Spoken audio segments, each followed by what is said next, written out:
All right, what is going on, ladies and gentlemen? How is it going? I am Is There No One Else? And in today's video, we are going to talk about the steady decline of the Elder Scrolls Online. It will come as a surprise to nobody that the game currently is bleeding out their population steadily. The fall and winter is always lower population for ESO, with new games coming out drawing players away, but this year is much more drastic. Now, there are already videos out there showing the population decline across the game. You can see it when you log in, how quickly areas diminish their population from Battlegrounds to Cyrodiil to even just normally populated areas like Stormhaven or Craglorn. ESO is a ghost town right now. I don't want to dive too much into the decline. We already see this. It's already been talked about in other videos. I'll provide links in the description to those videos, but this is the starting point of the video. In this video, I want to dive into why ESO is suffering from this decline in population, what can be done, and why I currently think the outlook is bleak for a game I've been playing solely for over 7 years now and doing content on for almost 6. From interacting with different players in the community on Discords, on stream, and on YouTube, I am of the belief that the development team has lost the trust of their player base. After talking with a bunch of these players, I wanted to highlight some of the biggest issues that have happened in ESO over the last few years that have caused the player base to sour on the game itself. Now, these are mostly anecdotal. This is just my experience and my interactions with players, and there are more things going on here than just these things. These are the ones I have personally heard the most, though, from talking to other players in the game. The first one is performance. ESO has been suffering from a performance perspective almost since the inception of the game. Players were quitting back in 2019 because of performance issues, causing the development team to dub 2020 as the year of performance, where every quarter they would be rolling out performance updates to change their game and make it better as a whole. That was almost 3 years ago now, and most platforms still suffer from crippling performance, causing a large portion of the player base to not come back to the game. The second issue is the Crown Store versus game bugs disparity. For the last few years, the Crown Store has created heated controversies, last year's being so big that it caused an outcry on most social media platforms, where the official Bethesda Twitter account was announcing the sales of items that were easy to quest and acquire in-game for monetary value. A lot of the player base looked at this as a predatory behavior on behalf of ZeniMax, going after players too new and too inexperienced to know any better. The other big issue with the Crown Store is that almost every good item, skin, and cosmetic goes into it. This is a square. Can you guess which spot that goes in? The square. That's right. It goes in the square hole. Yes. Okay. And how about this rectangle? That one? Also the square. That goes in there too. Yeah. Up next, we've got this thin rectangle. The thin rectangle. Can you guess where that goes? The thin rectangle. That's right. It goes in the square hole. And up next, a cylinder. The circle. I think that goes in the circle. The square hole. Now, we've also got this semicircle right here. Do you see a slot that would fit the semicircle? Semicircle? The semicircle. That's right. It's the square hole. Okay. Up next, the triangle. We know what hole that goes into, triangle. Right? Triangle. That's right. The square hole. And up next, we have the arch. The arch. The arch. You guessed it. The arch. It goes in the square hole. Throughout ESO, you do not get many things anymore that rival what you can purchase in the in-game Crown Store. There's also the fact that the game over the years has suffered from multiple game-breaking bugs, mechanics, and set over performance that has drug on for months in the game. But if the Crown Store is down for a few hours, it's adjusted immediately. As a player, I understand that the game needs money to continue, but at the same time, it would be nice if the delta between in-game issue fixes and Crown Store issues were closer. The current setup just shows a lack of effort from the development team to improve the game or make it better in a meaningful way. The last issue I want to talk about is how in separate instances the ESO development team has lost faith from the endgame PvP, PvE, and more casual overland PvE community. There are honestly too many to mention in this video, but I wanted to highlight some of the more recent ones that had a huge impact on players that enjoyed this game. For the PvP community, the big hit happened last year. The game was suffering from severe overperformance of proc sets to a point where ZeniMax came out and said no proc PvP until they get it fixed. They ended up spending 6 months balancing proc sets and reworking how they function because they were vastly overperforming for what was going on 9 months at the time. Then, immediately after spending all these months balancing the sets, They introduced Plague Break, Hrothgar, and Dark Convergence. 3 proc sets that are arguably some of the strongest proc sets to ever exist in the game. Now in the past, I've heard rumblings from players that talk to developers about the development team introducing broken sets into PvP because they enjoyed hearing the complaints from the community about it.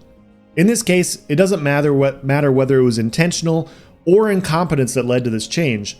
Neither one of them is a good thing, and it eroded a lot of trust from the player base that played and enjoyed this game despite the performance issues.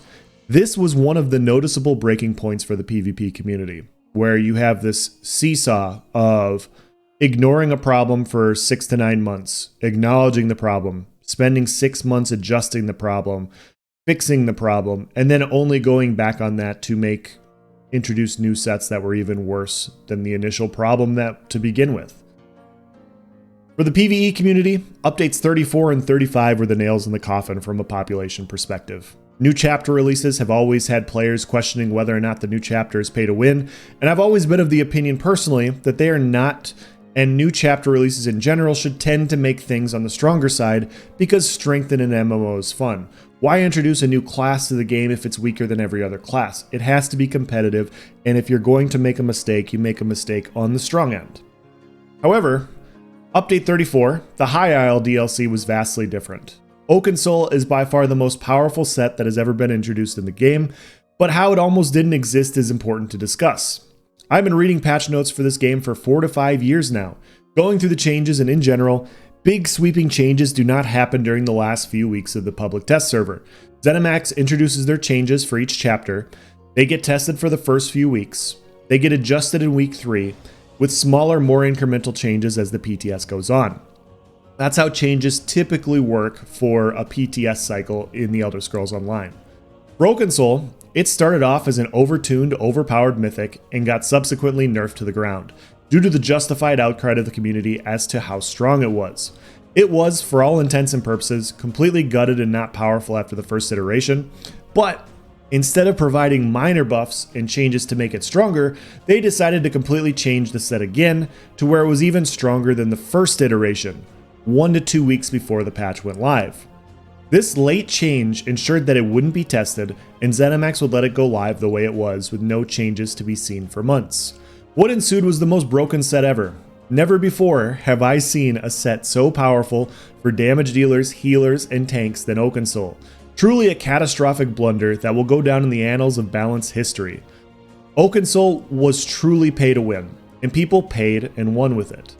Now once again, whether or not the development team made these drastic changes at the end of the chapter in order to boost sales for a failed DLC, or they were incompetent to make such an overtuned item with no changes for testing, it does not matter.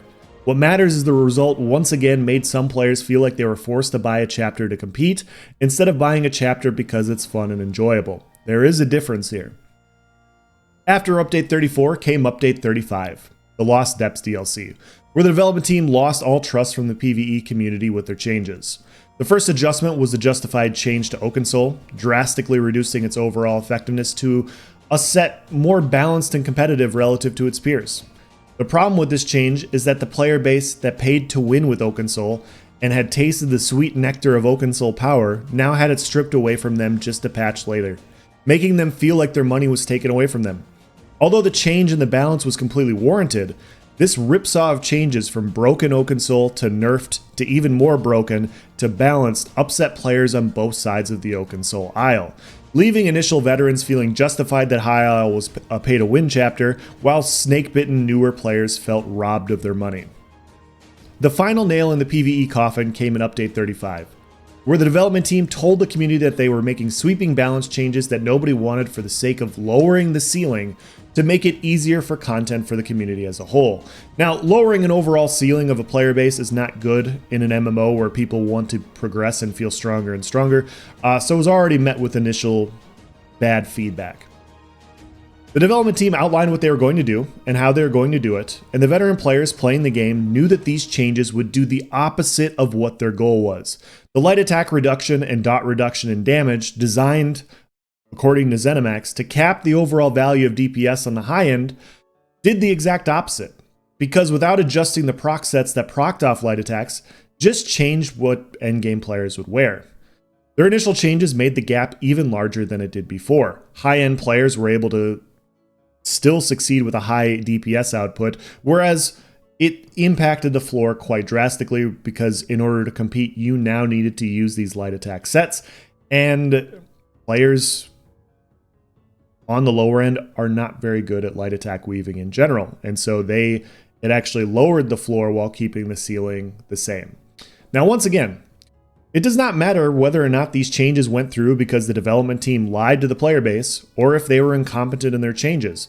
The point is that they happened to the outcry of a large portion of the community. The changes that went through were not what the community wanted and frankly were bad. What has happened since then has been a steady drop in overall population from the game. Now, Twitch viewership isn't everything, but it's a good gauge of interest in a game. Players are more inclined to watch games they are playing or that they want to play. The less viewers you have, the less popular the game is, in general. Now, I've been trying to figure out a way to do this video for a few months now, and I've been tracking populations of different games for that same amount of time. Started looking at doing this video before the latest New World chapter was released. Now, for all intents and purposes, New World's first year was a catastrophic failure where the game was maligned with bugs, in-game issues to a point where New World lost over 90% of their initial player base. I think a lot of players would say that the first year of New World was a failure. But when you look at the Twitch viewership, it still outpaced ESO by 3 times the viewers. A failed game with a failed launch and a plethora of issues was garnering 3 times the amount of viewers as The Elder Scrolls Online. Just putting into a grand scope of how popular ESO is compared to other MMOs in the space. Now, I'm not here to say ESO is dead. MMOs don't die, or they don't necessarily have to die, but they do need the development team to make good changes going forward. In this part of the video, I wanted to talk to a few of my friends, El Lobo and Kuriyuki Sora, about other games that went through severe downturns and what they did to turn around the game. But yeah, so I got Lobo here, and Lobo, I wanted to talk to you. I remember a year ago now, we were talking about Path of Exile, and you were talking about a bad time during that game. And I thought this would be a good point to bring up in the video. Like, what happened in Path of Exile a year ago from your perspective? Well, essentially, the devs decided that power creep had gotten too high was pretty much the main point, but they decided that instead of kind of going, I guess, the typical route of devs just making the monsters have more HP or be harder fights and all that kind of stuff, they decided to go after damage a little bit. They didn't nerf damage too much, but they really delved into taking away defenses. They knew that they were over nerfing things, but they would rather over nerf it and just slightly come back a little bit than not nerf it enough after already nerfing a bunch of things and then have to nerf it a little bit more. So they decided they just ripped the band-aid off, and it would be a bad patch. They knew that the community was going to be in an uproar, which it was. Everyone lost their minds. But what ended up happening is one of the lead devs for Grinding Gear Games decided that he would join a bunch of streams. So Path of Exile has a massive community and a bunch of pretty sizable streamers. And he started making appointments, essentially, and he would do like little podcasts and everything on their stream where the streamers would ask them questions and they would pull questions from their chat and everything. And essentially what happened is I think he had about 4 streams that he showed up to for anywhere from about 2 to 3 hours.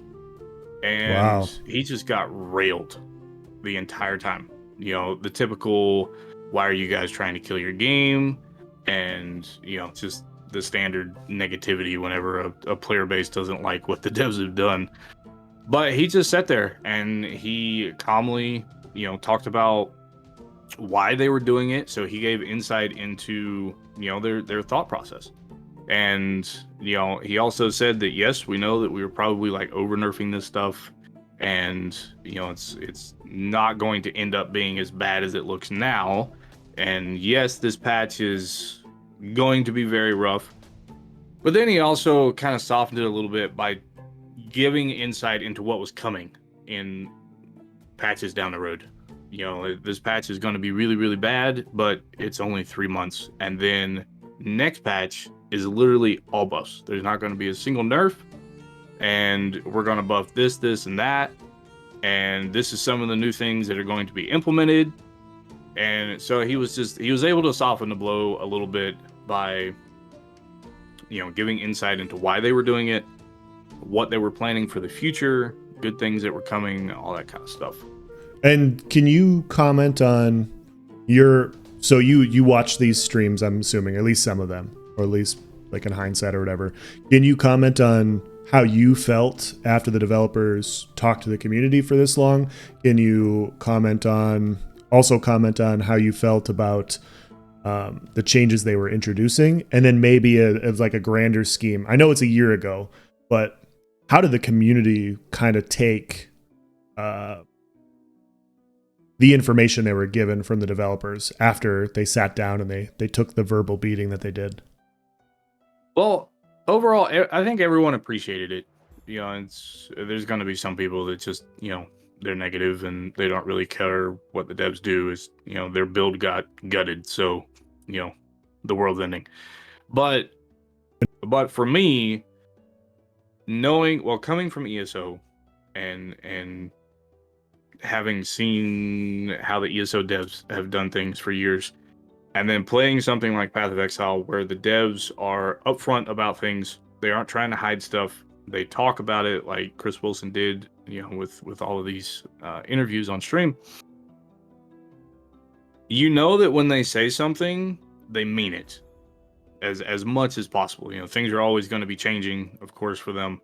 But if they say they're going to do something, that for this dev group, they do actually plan on doing that as much as they are capable. So when they came out and said, yes, we know that, this is a dumpster fire of a patch, we understand. Next patch, we promise, is going to be really good. You could take them at their word that next patch was going to be really good. And you were kind of excited for next patch, even though you're still kind of mad about this one, because you trust the people that are working on the game. Sure. Kuro, talk to me about Final Fantasy. What happened from your perspective? What did they do? And what's been in... Well, let's do that again. It was awful. That was awful. So I got Kuro here to talk to us about Final Fantasy. I'll admittedly say I've never played it myself. And I watched a video a while back, and I figured it'd be good to talk to Kuro about, a game that was also struggling and what they did to turn it around and where they're at now. So take it away, Kuro. Okay, so the thing with Final Fantasy, and I'm sure that most MMO players have probably heard the story at some point. When the game first launched, it was a disaster, okay? They rushed it out. They went through like multiple different game engine swaps, all this crazy stuff. The game was bloated. The systems were confusing. They weren't engaging. The graphics were really mismatched. All sorts of stuff. So, with that being said, everyone hated it. Obviously, there were people that enjoyed it, but critically, it was a failure. It had a bit of a cult following, and it's kind of like every MMO. No matter how bad they are, they'll have a little bit of a cult following, but it's terrible. Kind of like how we are with ESO right now. Sure. But what they did was they decided to just take the game down. It took them several years, I think. They took the whole game down. The whole game. They just got rid of it. They deleted it. They pressed delete, and they basically rebuilt the game from the ground up. And then re-released it like a year and a half later as basically a new product, essentially, was the thing. And not only did they do that, they actually worked that event into the game's like lore as well. So there's like a little Easter eggs all over the place from the original launch and all kinds of crazy stuff. And from there, they just continue to improve and improve upon this formula that they built when they rebuilt the game. Every single time a new expansion comes out, everyone says, okay, this is the best one. This is the best one. Now this is the best one every time. Because they are very deliberate with their changes. They don't do any wishy-washy nonsense. They say, hey, this is the direction we're planning to go, and they go in that direction. Well, the thing with Final Fantasy is that it is a very, very story-focused game, and they've always focused very heavily on that. It's not like ESO, where it was always, it was a PvP game for a while, and then they were like, okay, well, let's do this. Let's start doing this casual story thing. Let's make it more of an Elder Scrolls game. So now you have this weird disconnect between the original vision and then what the game is turning into. Instead, Final Fantasy was always like targeted in on exactly what their target audience was, and they just stick with it. And the longer they go, the more they improve. They listen to player feedback. They always take care of things quickly as they come up. Like, for instance, a recent patch, people were saying, oh, this class is weaker than this class right now. Can we do something about that? A week later, here's a patch. Now this class has more damage to keep up with all the other ones. And they do that consistently all the time. And they don't just focus on going forward, they also focus on keeping new players happy as well, by doing things like adding new features into the early game that new players can take advantage of, streamlining early game content so that way it's not as miserable to go through. Because, I mean, else, what's more fucking boring than starting a brand new character in ESO? What do you even do when you start a new character in ESO? I just power level because I don't want to mess anymore. Exactly. And that's the thing, leveling in Final Fantasy XIV is its own experience, and they know that, and they take advantage of it. It's a whole different world, because it's just a different game made by people that seem to actually care. They listen. They don't ever release broken or unfinished products. There have been times where they've pushed things back 2-3 months at a time just because they were like, hey guys, this content isn't ready. We don't want to release this to you guys. We want to make sure that you have the best possible product when we do get it to you. So, sorry, but we're going to wait. And every time they do that, like just a couple of years ago, when I first got seriously into it, there was this patch that was supposed to come out. It was a big patch, huge patch. And multiple times it got pushed back 2 weeks, 3 weeks, a month. And then when it came out, everyone was like, holy shit, this is the best patch to the game in years. And that's just the kind of stuff they do,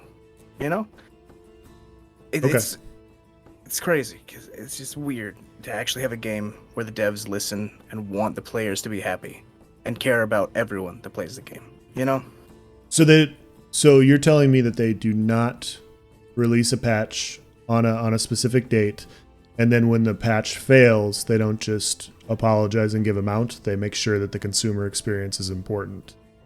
Yes, absolutely. Okay. Absolutely. That's their number one thing. The point with this is every game goes through bad patches, and the longer a game exists, the more likely it is that bad patches will exist and upset the player base. It's a natural occurrence in all games, and them happening isn't a long-term issue as long as the development team makes good changes going forward, talks to the player base, and makes priorities to build trust in the future. Path of Exile's development team went through hours of interviews with streamers in the community to explain their decision, direction, and why the next patch would be different. Final Fantasy XIV went through a drastic teardown and rebuild, with an emphasis on storytelling and player happiness, leading to a growing community that raves about the game and the game's direction. This can still happen for ESO. They can right the ship with good changes, good chapters, and talking to the community. But at this point, I see no reason to believe that they will do this. You see, High Isle isn't the first bad patch ESO has had, nor is it the first controversial change. Last year, when ESO was still suffering from severe performance-related issues, a year after they said they were working on it, some players in the community, such as The Real Godzilla, requested to have interviews with the development team just to know what's being worked on, what the issue has been, and what is going to be worked on next to make the game better. Communication with the community about what is happening in the game that they are playing. An initial interview was accepted by Rich Lambert, and then ghosted. What is going on, guys? So today, I wanted to provide you guys an update on the interview progress with Rich Lambert. Now, as a quick TLDR version, nothing's really happened. It's been pretty much dead silence for the past 4 weeks. Shortly after The Real Godzilla did not get a response from Rich Lambert, Nice Gaming decided to reach out to Gina Bruno and ask if he could do an interview based on community questions and whatever. And because it was in 2021, ZeniMax was not currently working in their office, and so they tentatively arranged to potentially do a meeting virtually. And so they asked Nice to send an email with proposed questions. She'd have to run it by PR and everything, and basically see if it would be an okay to have an interview run past. So Nice proceeded to do that. He sent it in and then received no response from Gina Bruno afterwards. Not a yes that they're going to go through with it, not a no that they weren't going to go through with it. PR wasn't going to say anything. Just no response for over a year now. And so these are two different instances of what has happened in general with trying to get communication with the ZeniMax development team. And then after update 35 and all of the negative feedback and negative messages all over the public test server and talking about the direction of the game and how this is not a good direction, Gina Bruno posted an update saying that they were going to do a Q&A with the community, basically answering questions about what was happening with this terrible patch and what was going to happen in the future. That message came out in August, and it is now November, and there has been no update and no Q&A since then. So this is the third instance of basically the community looking for feedback from the development team and not getting any. In summation, what we currently have is a development team that either does not care about improvements for the player base or is not good enough to accomplish the vision they see. They leave things unfinished, and when it is called out by the player base, it is dismissed outright. When bad patches do happen, they take zero time to communicate with the player base about changes and what is coming in the future. They provide no rewards in-game that are as aesthetically pleasing as what they provide in the Crown Store, and their latest chapter was a complete cash grab for sales. There's no connection between the current development team and the current player base, leaving players to move on to the other games, myself included. The last handful of times I have streamed ESO, I have ridden around for hours sometimes trying to find fights that aren't the 50v50 lag fest that currently exists, only to find none. And that's on the most populated server right now, PCNA. I've tried doing BGs, but you eventually get to a point in the night where, due to the MMR system and low population, you end up waiting 30 plus minutes for a game. Other campaigns are dead. Imperial City is dead, with the development team stating they will not improve old content. New content only. I will not be playing ESO anymore until the game course corrects and makes more serious and meaningful changes for the community. A development team that does not have goals and can't communicate them isn't a development team that I have long-term confidence in, which only leads to lower and lower populations, less fights, and less ability to enjoy the game and its content. Right now the population is low, but without meaningful positive changes it is only going to get worse, to a point where people will just stop hopping on the game to find fights, which is what we're seeing right now. Once again, this isn't the end. Things can change for ESO. What they need to realize where they are at right now is arguably the lowest point this game has ever been. And without drastic changes to how they currently communicate and function for balance changes, this game will forever remain a game of what ifs. What if one of the most storied franchises actually had a development team that listened to the player base and made changes toward the combat system half as quickly as they make changes when the Crown Store doesn't work? What if a new DLC was met with excitement instead of incoming dread? What if it got to a point to where new players were excited that their classes were getting adjusted in a positive way and not just nerfed to the ground due to overbuffs that happened a few patches before, rendering their classes wholly ineffective for a half year plus? There's a lot of work to be done in this regard, and hopefully the first patch of 2023 is nothing like what has happened for the last 3 years. That's going to be the end of this video. If you guys have any comments to say about this, you have your own opinions, please provide it in the section below. I'd love to have a conversation with you guys. Let's hear your opinion, guys. Thank you for watching. Have a nice day.